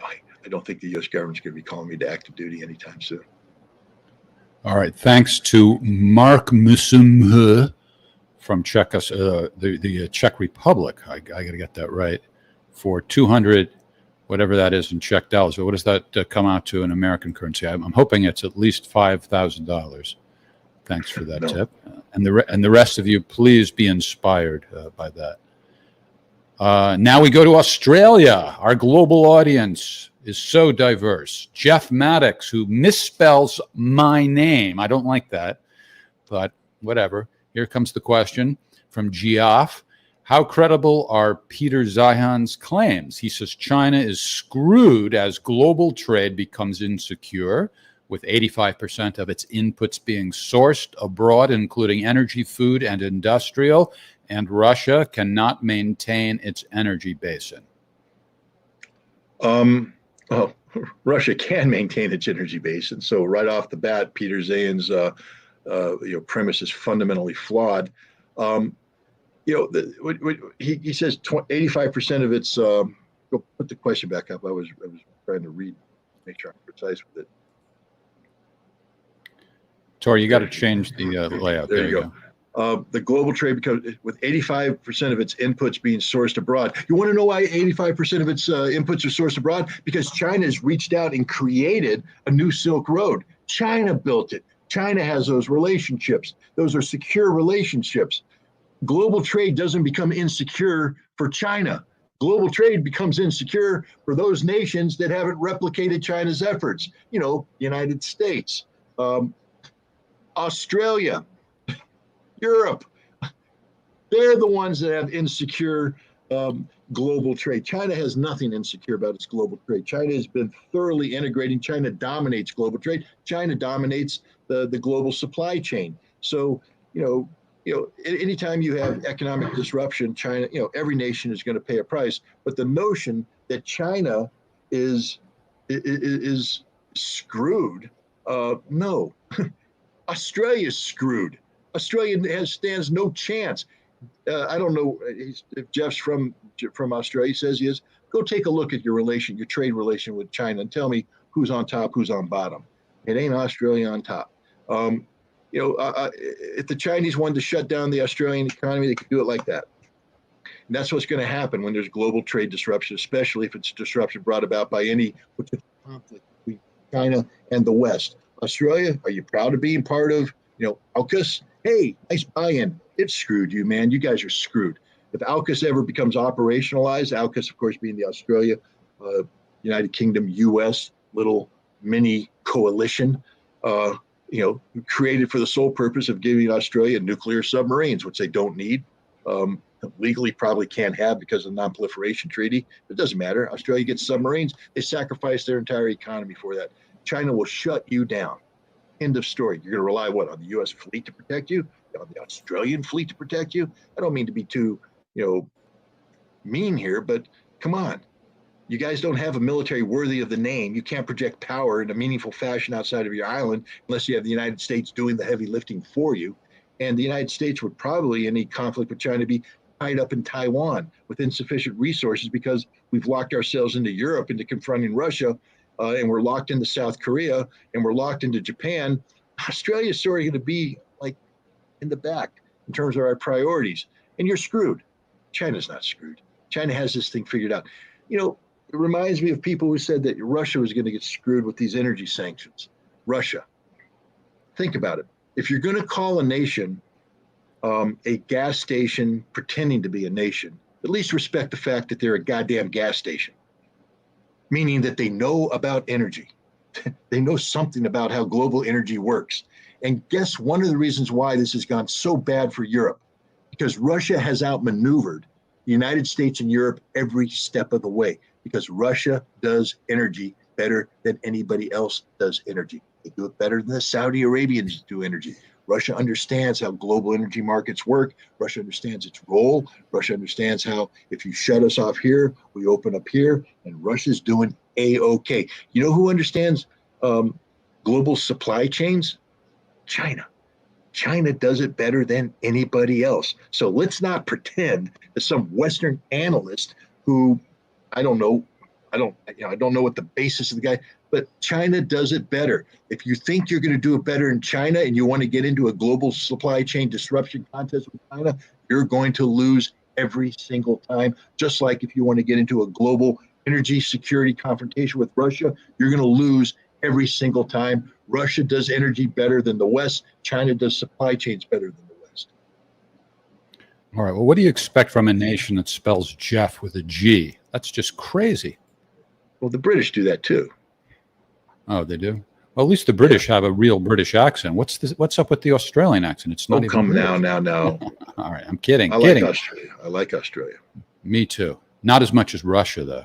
My new favorite country. Hans. FBI is listening. Hans Sausage Burger from Beijing. I'm sure you mispronounced that, but that's okay. Yeah. I don't know how to pronounce it. Saoseng. Oh, Saoseng. Look at you with that authoritative pronunciation. Not bad. What do you think is Turkey's game in its support for Azerbaijan? I think I pronounced that correctly. Is it acting on behalf of NATO, stabbing Russia in the back? Supplying drones to Kiev should have been enough of poking Russia. Well, remember, Turkey's been in the drone game long before the Ukrainian conflict. Turkey provided drones to Libya, and those drones were used to attack pro-Russian forces in Libya. Turkey operated drones in Syria, and those drones were used to good effect against Russian allies in Syria. So Turkey is selling drones to Ukraine. It hasn't. Russia's a mature nation. Russia's not a child. They're not going to throw a temper tantrum every time somebody acts in their sovereign interests. Turkey is a NATO member that also came out and said that NATO is responsible for the conflict in Ukraine. So there's trade-offs. What's Turkey's game with Azerbaijan? It certainly predates the Russian-Ukrainian conflict. The Ottoman Empire views the Azeri Turks as part of the Turkish nation. They viewed it that way. At the end of World War I, of course, Western history always has the Turkish army being devastated by the Brits in Mesopotamia and in Palestine. What they never talk about is the fact that the Turks actually launched a major offensive in the east that captured, Azerbaijan, captured Georgia, captured Armenia, drove in there, and it was stopped only by the surrender of the Ottoman Empire at the end of the war. But the Turks were launching major offensives that were very successful. And one of those offensives was designed to join Turkey with Azerbaijan, create common cause between the two, and it didn't work. Eventually, the Turks had to withdraw, and Azerbaijan became an independent republic within the construct of the Soviet Union. But Turkey and Azerbaijan have had very close relations from that time, and the Turks also have very historically bad relations with the Armenians. So the notion that Turkey just woke up one day and said we're going to help Azerbaijan against Armenia is ludicrous. The 1993 conflict between Armenia and Azerbaijan resulted in a decisive Armenian victory that saw up to 20% of Azerbaijani territory occupied by Armenia. And when the Armenians decided that Minsk is a funny city because there's a lot of Minsk Accords. There's a Minsk Accord going on to try a Minsk peace process to try and resolve the Armenian-Azerbaijani conflict. And when it became clear that Armenia had no intention of honoring any aspect of this Minsk process, the Azerbaijanis turned to the Turks and said, "Can you help us out?" And the Turks provided significant military assistance, including these drones, and they empowered the Azeris to crush the Armenian army and recapture much of the lost territory. And again, this predates the current Russian-Ukrainian conflict. So when we see, Armenia once again, Armenia has a problem. It's because they have a government that recognizes they just got their butts kicked and that there's not much they can do to prevent that from happening again. But they have a population that's furious at the government for giving up and surrendering. And the thing that started the Armenian-Azerbaijani conflict is this enclave called Nagorno-Karabakh. It's within the territory of Azerbaijan. It's Azeri territory, but it's populated by Armenians. And it was the decision of the Armenian population to declare independence from Azerbaijan and to link up with Armenia that started the the first Armenian-Azeri conflict. It was the Nagorno-Karabakh conflict, and that led to the Armenian forces driving Azerbaijan back, taking 20% of the territory, linking Armenia with Nagorno-Karabakh. The surrender that just took place a couple years ago when the Armenians were defeated, the Armenian government had to concede that Nagorno-Karabakh is Azerbaijan, and part of the peace process is therefore how do you get the rights of the Armenian people in Nagorno-Karabakh to be protected when they're governed by the Azeri government. So that the Armenian government's been trying to engage in this negotiation, but they keep having people storm the parliament in anger and beat people up and protest because they just view this as a betrayal of Greater Armenia, betrayal of the Armenian people. And it's this Dr. Jekyll and Mr. Hyde aspect of Armenia that is led to much of this current fight. And I'm not saying the Azerbaijanis are innocent. They're not. The Azeris are very aggressive. They still want to, the Armenians were supposed to do certain things in terms of withdrawing and agreeing to, helping facilitate a land corridor and between Armenia and Nagorno-Karabakh, things they aren't doing. I think the Azeris just got fed up and they started to be more and more aggressive, and Turkey's on their side. But this isn't about Turkey stabbing Russia in the back. This is about, age-old animosities between Turkey and Armenia that predate the current relationship between Turkey and Russia. Jorgen Hassel of Sweden, piecing together some official statistics, I came to the conclusion that the Swedish military has about 5,000 soldiers and sailors. Could that be the reason the Russians don't seem very upset with us for joining NATO? That could be one reason. This sounds like something you would say. Only in my most impolitic moment. One of the key aspects about Sweden is that it doesn't share a common border with Russia. So, Russia, if NATO expanded into Sweden, it's not the same as NATO going into Finland. That's the problem. And Sweden and Finland together creates strategic depth for Finland. So it's a collective problem for Russia. But the biggest problem Russia faces with this NATO expansion in the Nordic area is Finland, because Finland has an extensive border, and that would put NATO right up against the Russian motherland. And that's something that Russia would have to respond to, not necessarily by invading Finland, but I think what you're seeing right now is that Russia is building up a significant military force from scratch that's going to be deployed along the Finnish-Russian border. And this force will include nuclear weapons. So, and Sweden produces good weapons. There's no doubt about that. Sweden has an advanced defense industry capability. It could serve as an arsenal of NATO, an arsenal of Finland.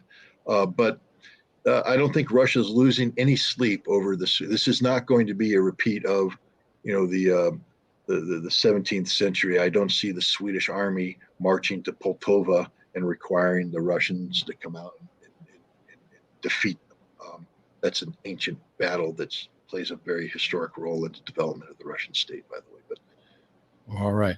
Quick question for Tori. She was suffering from food poisoning or something like that. You don't have to come on camera, Tori, but just want to make sure you're doing okay. Are you all right, darling? Oh, yeah. I'm all right. I'm doing okay. Just okay, great. Sweetheart. Thank you. Milan Komler. Jeff, I want to know, is the hot date between you and Tori, and I'm sort of the third wheel here? I wish. You wish. Tori's getting some she said she's getting nervous from the big audience. I don't know if I should even tell her about some of the comments I've been seeing. There's a guy, I forgot his name, who's saying he can't even concentrate on the podcast we do Tuesday night because of Tori's, I forgot how he put it, something about her magical or mystical eyes. So anyway, by the way, that's Tuesday nights. If anybody wants to check us out, we'd appreciate it. We stream live Tuesday nights, Tori and I, on a podcast we call Scenes from the Evolution. Milan Komler from Moscow asks, how will Russia react to the total commitment to the German ideologues now sending tanks? They will destroy the tanks. It's as simple as that. There's nothing NATO can provide to Ukraine that's going to offset the the reality that everything Ukraine currently has in its arsenal, everything Ukraine will receive in its arsenal, will ultimately either be destroyed by Russia or captured by Russia. So if the Germans want to send the Leopard tank and the Marder, our infantry fighting vehicle, please do. I'd like to know how the German ideologues think that. I'll ask the following question: how much training has to go in to the German mechanics to maintain the Leopard tank? Is this a tank that is user friendly? Is this a tank that has, very expensive German parts that break and need to be replaced by mechanics? I mean, reminds me, we bought a Saab in Germany, a car, a very good car, until it came time to change the damn oil filter. And you had to go down. They had a special tool, the oil filter, because Saab builds airplanes. And so they built the car like it was an airplane. The oil filter, normally you go into a car and you can just unscrew the oil filter. Now this oil filter is up there. You had to lower things, boom, ratchet, special training course for that. That's the Leopard tank. Everything about it is complicated. It breaks, it needs to be maintained. And you're going to take a Ukrainian who doesn't have any of this background, hasn't been through the training, you're going to give him a Leopard tank and say, good luck. Russia's begging you to do that. Please do that, because what's going to happen, Russia has to wait, the tank will come and it'll stop, and then it's going to die along with the Ukrainians inside of it. Same thing with the Marder. These are not simple, easy to use pieces of equipment. They're complex, modern technology that requires significant maintenance. So, normally Germans are smarter than this, one would think, but apparently not. No. I know the Ukrainians are saying, give us the equipment, but they don't really want that equipment because they don't know how to incorporate that equipment and use it effectively in battle. War isn't just about, pulling the trigger. War is won by logistics, and logistics includes maintenance, and the Ukrainians simply don't have the logistics tail and the maintenance capability to handle German tanks and German armored fighting vehicles. Okay, somebody asked if I am the Jeff Norman who worked on Seinfeld. Well, I was on one episode of Seinfeld, and I was there for 2 days. So if you consider that working on, then the answer to your question is yes. But if you were thinking of something else, maybe the more standard definition of working on a show, you might have somebody else in mind, and the answer is no. Imad Mughaniya from Syria. What is your view on weekly in and out Israeli air raids on targets in Syria? It's literally a violation of Syrian, sovereignty. It's a crime. Look, the Israelis operate as if they can do anything they want, anytime they want, because there's no consequences to that. Sooner or later, there will be a consequence. And I wouldn't want to live in Israel when that time comes. Again, Hosea 8:6, sow the wind, reap the whirlwind. I'm not too religious, but I like that biblical quote. Yeah, you used that in your article this week. I did. That's why I knew it off the top of my head. I remember in the old days when you were sometimes critical of American foreign policy or Israeli policy, or sometimes the two overlap. That would be a clue, or people would take it, the anti-Semitic crowd would take it as a clue. And remember at the events, they would start questioning you like you were one of them. And you would practically want to strangle them when they acted like you are anti-Semitic. And you would talk about how you actually, you have relationships with Israelis, and you worked with the Israeli military personnel, and you respect them. Yeah, I'm not anti-Israel by any stretch of the means. I think the Israeli people, again, it's like any humans anywhere. They're wonderful people. But I will say this, that I was in Israel at the beginning of this, the Aliyah, the return of the Eastern European Jews after the collapse of the Soviet Union, when the floodgates opened, and suddenly the Israeli population went from around 5 million to over 6 million. So they literally had 1 million Jewish immigrants come in, and that fundamentally changed the nature of Israel. The Israel that I can't say fell in love with, but became intrigued with and became friends with, was an Israel that the people were struggling to find a way to peacefully coexist with the Palestinians. I know Palestinians can say the Israelis never did. I'm not here to debate that. I'm saying my perception was that, you had people like Yitzhak Rabin, who, was hardcore, but recognized that we have to find a way to peacefully coexist. That's why they assassinated him, because he was working towards peace with the Palestinians. You had the Israeli military people that I was working with, spoke of the Palestinians as estranged brothers, but not as hated enemies, but just people. We have to figure out how to live with one another. This is a problem that we have to solve. And these Eastern European Jews came in, and they don't have the history. They don't go back to the kibbutz, and they don't have any of the history of Palestinian Israeli existence or coexistence. And they just came in and they said, we don't want the Palestinians, and it fundamentally changed. I went back to Israel the last time, I think was in 2010, maybe. 2010. Completely different Israel. Wouldn't recognize it. Night and day. It was a nation under attack. I mean, you just felt the siege mentality, the nervousness of all the Israelis. The Israel that I was in the 1990s, they had suicide bombers going off every day that I was there. I mean, every time I visited, something horrible happened. A bomb. And I was in Tel Aviv, and the bomb's going off literally a block away from where I'm at. And so, I would see directly how that attack affected the Israelis. And they would cry. They would literally walk around the streets with tears in their eyes, but they would get on with their life and say, we're not going to let this disrupt our goal for peace. This is why we have to choose peace. But when we were there in 2010, we saw in Israel that was just paranoid about everything. They built a damn wall. I mean, it was a wall to wall off them from Palestine. And you got to see the wall to believe it. I mean, it literally is as oppressive as it sounds.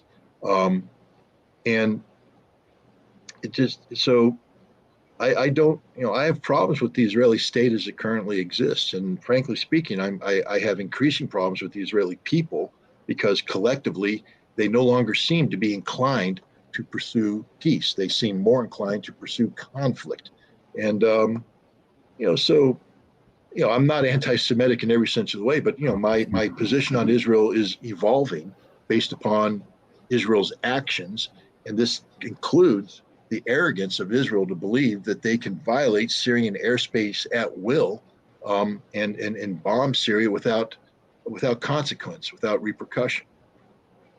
Yeah, of course it's ridiculous to suggest you're anti-Semitic, but there's a lot of ridiculous things that people say.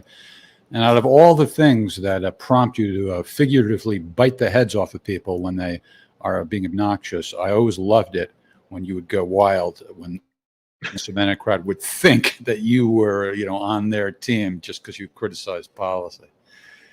Maria A. It's like calling me anti-American for criticizing my government. Yeah, Really? right.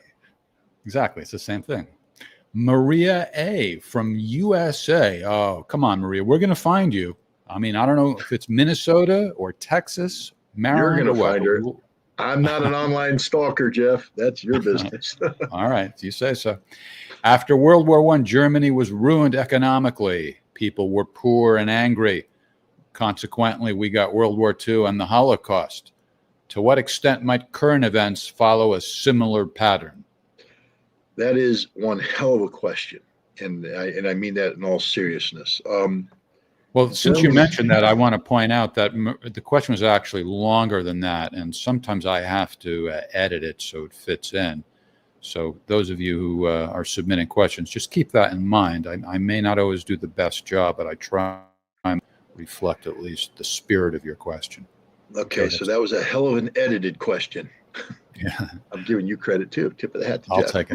You're rehired. You're rehired.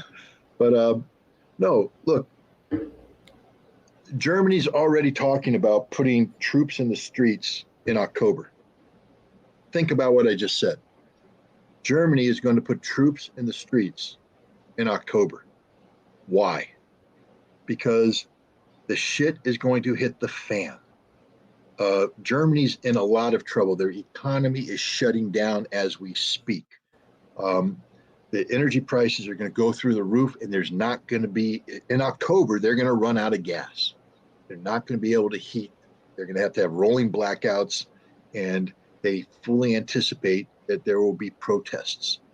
And, I think I've used this before, but, there's the notion that every society, every civilization is 9 missed meals away from total chaos and anarchy. Germany's about to have a 9 missed meal moment in October, and then it's going to replicate itself throughout winter. It's going to get worse. I think that there is a real potential for a revolution, and I'm talking old school Bolshevik revolution, through the streets, burn the buildings down, guillotines, cutting the heads off, whatever. Germany could collapse into this revolutionary moment. And Germany has a history of emerging from this kind of societal unrest with guys that wear armbands with swastikas, and they have a twitch that makes their arm go up like this. If you think that the Nazi ideology has been stamped out in Germany, think again. It's alive and it's well and it's living. Ursula von der Leyen is proof positive. Things she says. Listen to the statements made by Scholz. Listen to Bauerbeck. Listen to the others, German politicians. These are all, Nazis in sheep clothing. And this revolution is going to empower the right wing. Right now, the German right is been, softened by people like Angela Merkel and others who created the veneer of civilization, of Western civilization. No. And if there's a revolution in Germany, what could emerge from that revolution is the kind of ultra-German nationalism that replicates more closely what's going on in Ukraine today. And this should be worrisome to everybody. And again, I'll just point out the fact that this all could have been solved if the United States just let Germany turn on Nord Stream 2. We wouldn't have to be talking about the resurrection of the Fourth Reich. That would have kept the German economy functioning. It would have allowed Germany to have the kind of, economic depth to promote, democracy over the long term. But now what we're going to get is a collapse of German society. And I think the veneer of civilization gets removed. And I think what emerges is something very, very dangerous. That's the potential. It doesn't mean it's going to happen, but the Germans are worried about it. That's why they're putting troops in the streets in October. Troops in the streets in Europe. And not because Russia's threatening to invade, because of the suicidal economic policies of Europe. This is all Europe's fault, literally.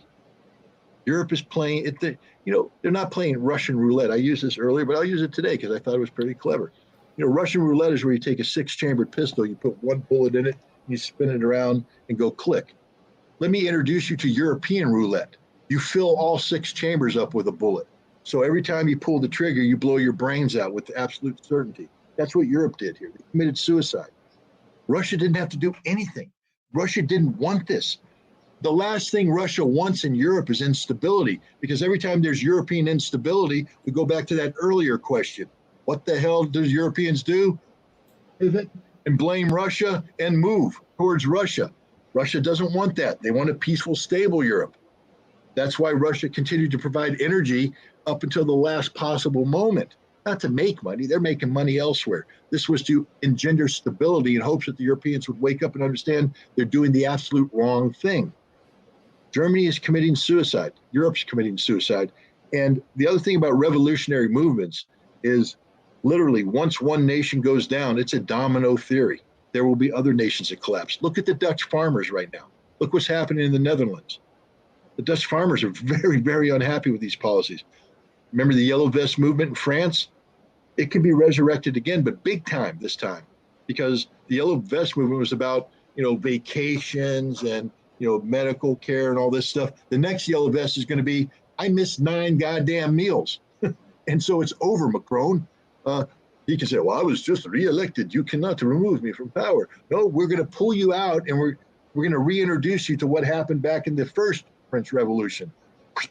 Guillotine. I'm not saying they're going to do that, but I mean, when you have a revolution, it's uncontrolled. It becomes violent, chaotic, and it replicated. Europe is a very fragile continent right now, very fragile, very fragile. And they're ruining themselves with this stupid self-immolation. Will Russia join the Russian Federation with Belarus? Scary indeed. Almost as scary as your German accent. That was a French accent. Oh, all right. It's not as good as your impression of Gore Vidal. That is a Hall of Famer. Rudy!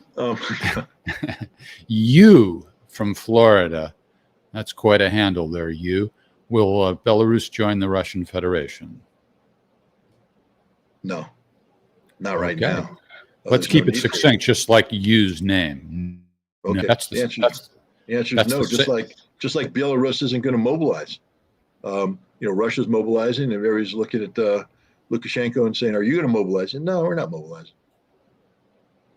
That's the same in Russian, not Russian. I mean English, Spanish, and French. No, all the same, right? All right, we have now come to the final question submitted in advance.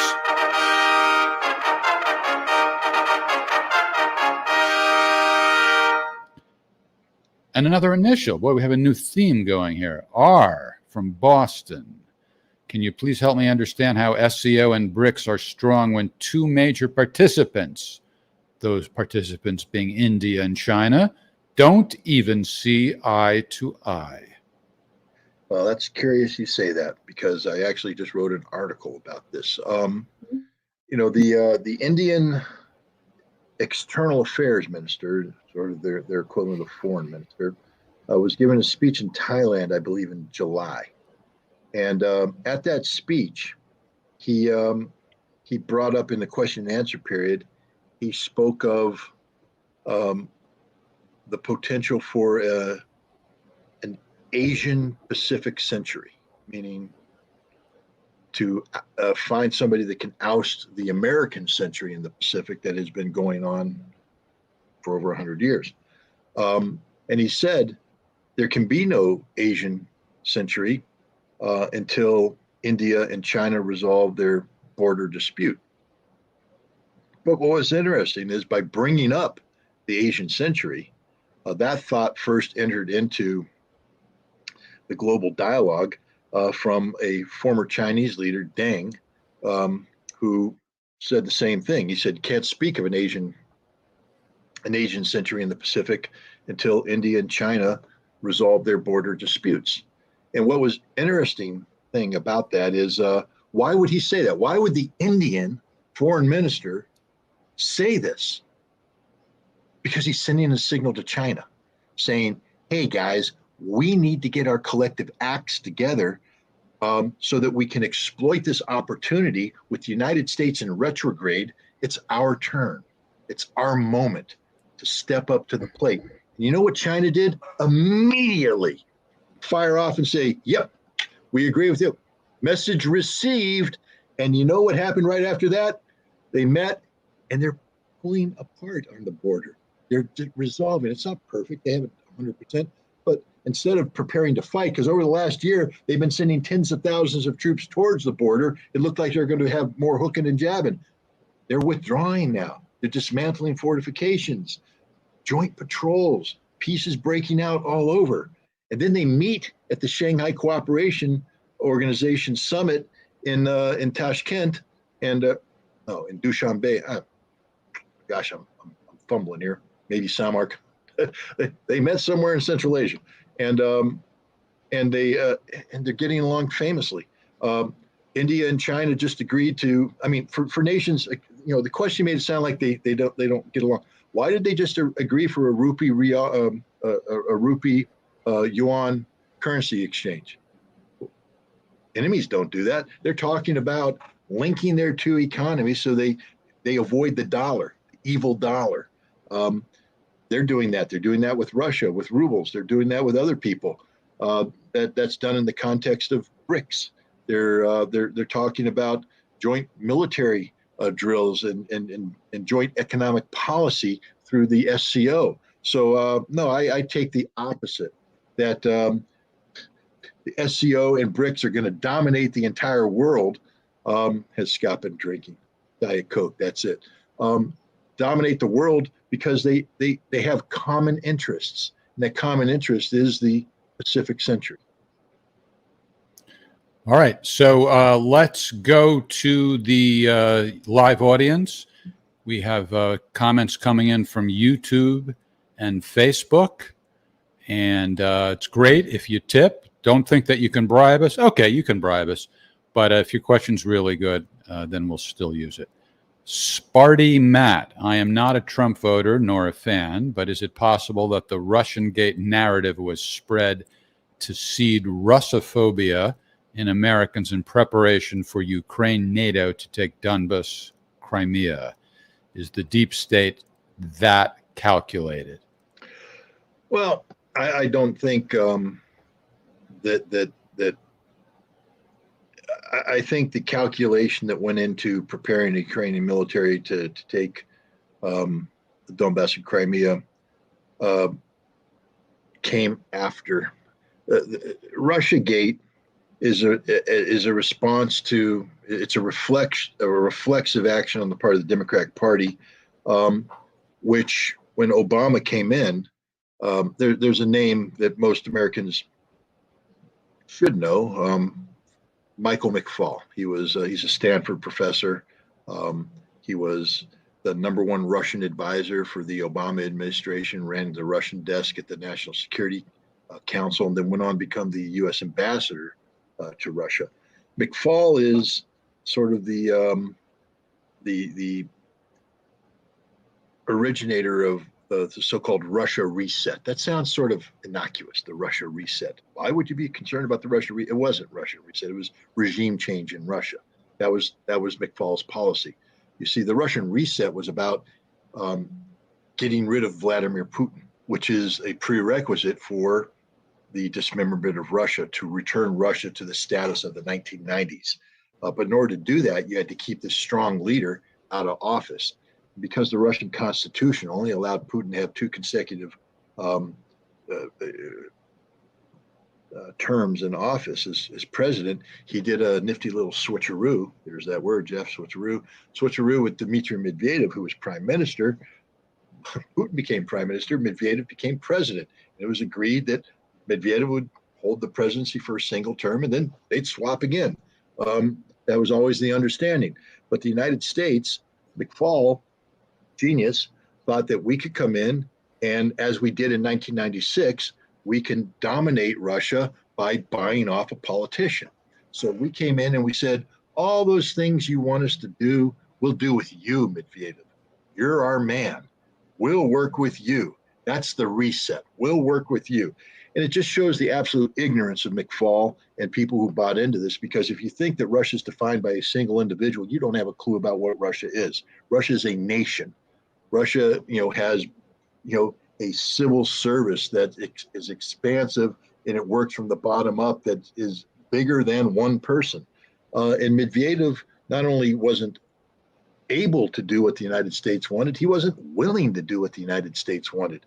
But this was regime change. And how do we know? Because Joe Biden flew in March of 2011 on the eve of the termination of Medvedev's term. When it became clear that Putin wasn't going to go gently into the good night, Putin said, not only is he going to run for presidency, but his party is going to seek a parliamentary majority. Biden flew into Moscow and gave an address to the assembled Russian opposition. Now think about it for a second. You're an American, you're the Democratic Party, and you're getting ready to you're running to hold on to Congress and hold on for the presidency, and you have a Republican opposition, opponent, and the leader of Russia flies to the United States and attends the Republican National Committee and says, Joe Biden shouldn't run for re-election. Joe Biden, it would be bad for Biden. It would be bad for America. Would you call that interference? Yeah, I think so. And so, Biden went in there and gave that speech. He said Putin shouldn't run for re-election. Putin should withdraw. If he runs, it'll be bad for Putin, bad for Russia. And Putin went, really? Well, guess what?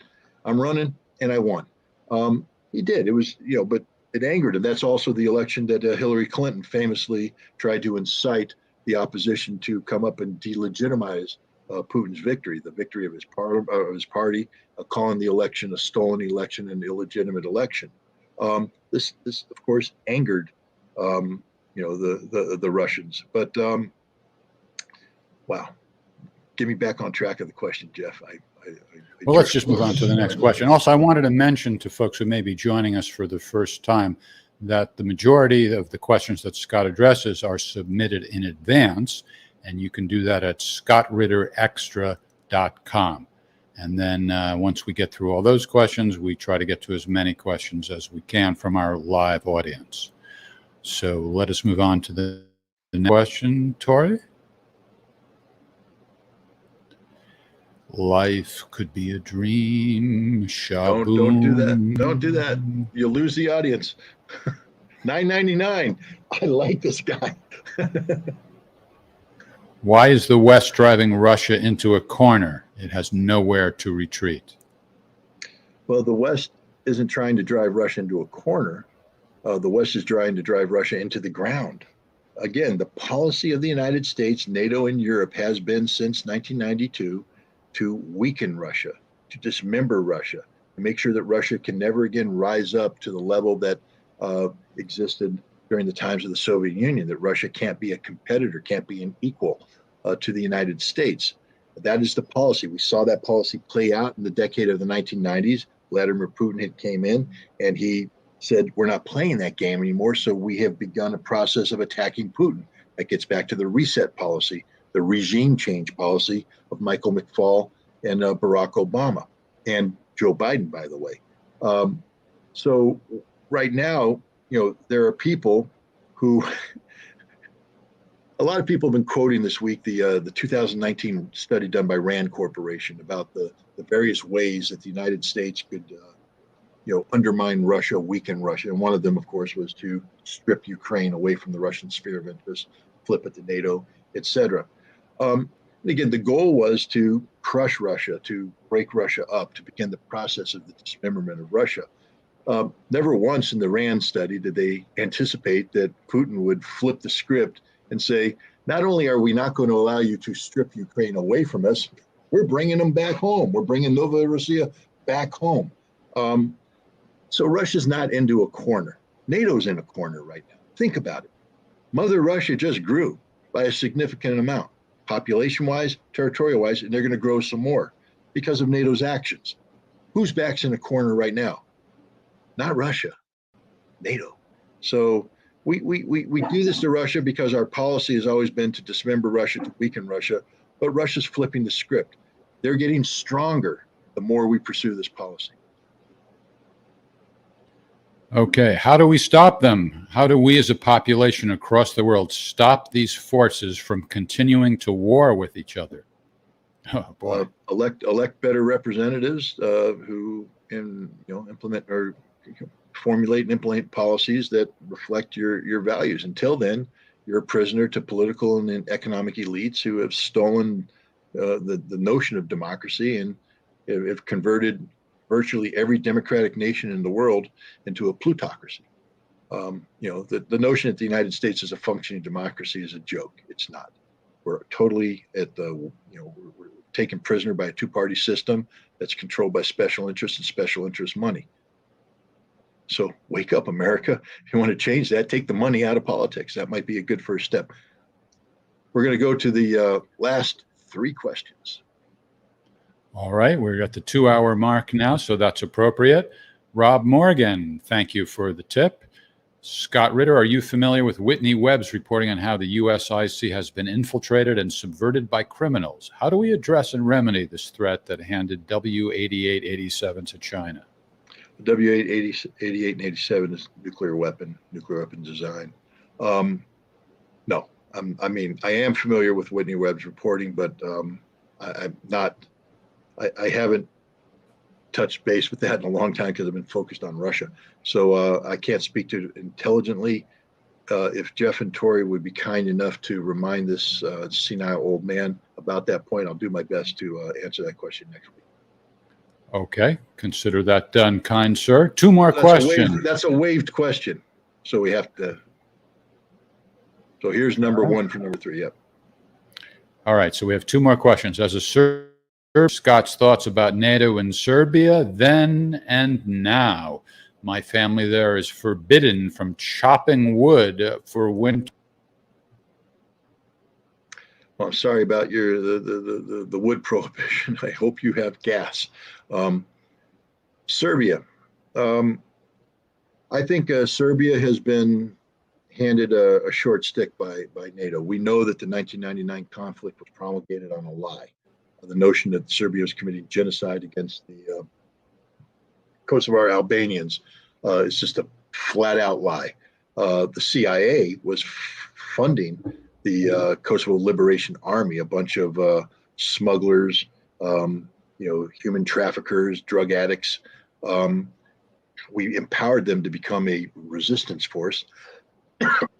And they carried out several attacks on civilian areas that the Serbian militia, Serbian military responded to. There was fighting, and people were killed. There was one famous or infamous town, begins with an R, I believe, where the bodies were laid out, and the Western media came in and filmed them and made it appear as if the Russians or the Serbians had come in and slaughtered civilians. They didn't. These were combat forces fighting the Serbians. They died in combat. There was no genocide. There was no mass murder. But NATO used the notion of genocide to justify its military intervention under Article 51 of the United Nations Charter, collective self-defense, where they suddenly created, even though NATO's not a United Nations member, they created as a security interest that assumed United Nations. Okay, NATO makes up whatever it wants to do. That's what happened here. NATO just made crap up, wrote international law from whole cloth. It has no basis in anything, but because the United States and NATO's involved, they got away with it. They attacked Serbia. They forcibly, they allowed a referendum to take place. It's curious right now that the United States, sham election. Then what the hell was Kosovo's referendum? Occupied state. Really, you had a goddamn NATO force occupying Kosovo, keeping Serbia out, and you're trying to pretend that was a legitimate referendum. No, Serbia got screwed, and they're getting screwed today. Serbia is sort of the European version of Russia, feared because people don't understand it.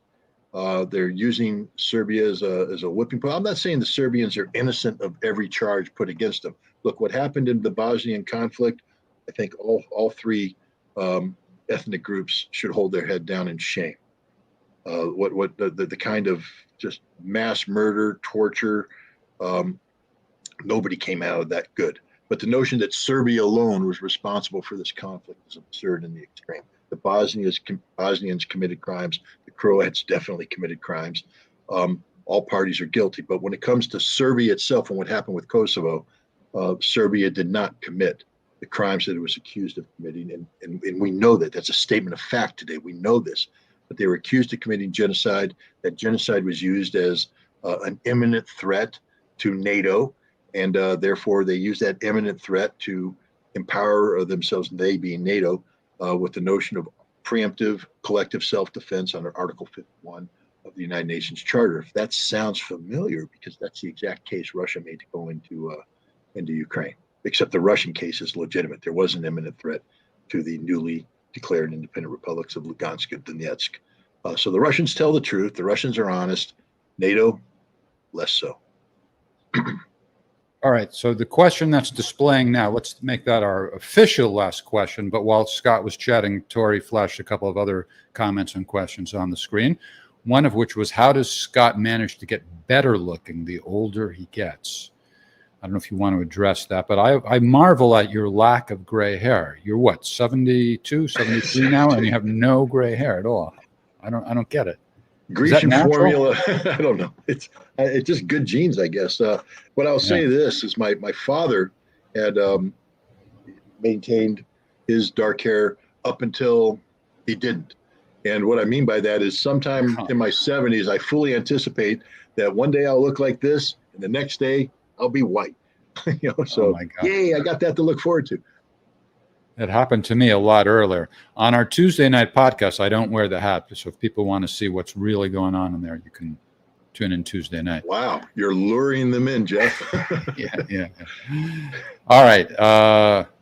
So the final question, is there any place in Europe where you expect war or any kind of hostilities in the near future? Any kind of hostilities? That's very broad. Besides Ukraine? I guess. Yeah, I think Turkey, Greece is a real possibility in the near future. I'm very concerned about what's happening in the vicinity of Transnistria, that the Romanians might become emboldened to do something pressured by NATO in Moldova. There's a lot of unrest in Moldova right now where we're seeing the potential for a power shift away from a current government, which has an anti-Russian policy, to be replaced by a more populist government that will be more sympathetic to Russia. That's something that could engender a Romanian intervention with the backing of Poland. So I'm very concerned about that. I'm very concerned about West Ukraine. What could happen there? Are the Poles going to move into Western Ukraine? What would Russia's response be? What would Belarus's response be? And then the former Yugoslavia, the whole Balkan area, what's going on between Serbia and Kosovo. There's a real potential for conflict there. In the Srpska Republika of Bosnia, there's a real problem there too. A lot of unresolved issues that have historical roots in ethnic violence. And so anybody who speaks of European unity today, I don't think they've been fully appraised of what's going on in Europe. There's a lot of unrest, and the longer this Ukraine conflict goes on, the more instability is going to be engendered in Europe, and the more likely this unrest will manifest itself in actual violence. It's something I'm very concerned about. And then there's the whole revolutionary violence. I still think Germany's in for a very long, difficult winter that could lead to revolution. That in itself is violence. And once one revolution occurs, there's a potential for a domino effect. I mean, if you were lucky enough to go on a European vacation this past summer, that might be the last European vacation that people have for a while, because I think Europe might not look the same on the other side of winter. Well, thank you so much, my favorite weapons inspector. We had another great hot date. It was a hot one. It was indeed. And Tori, thank you for overcoming. Same here. And the cat is out of the bag now. I've let it be known that my ancestors are from Russia, and I have a great warmth and font for the mother.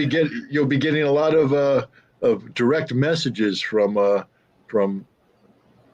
admirers, Jeff. Now maybe so. I don't want to make Tori too jealous, but we'll see.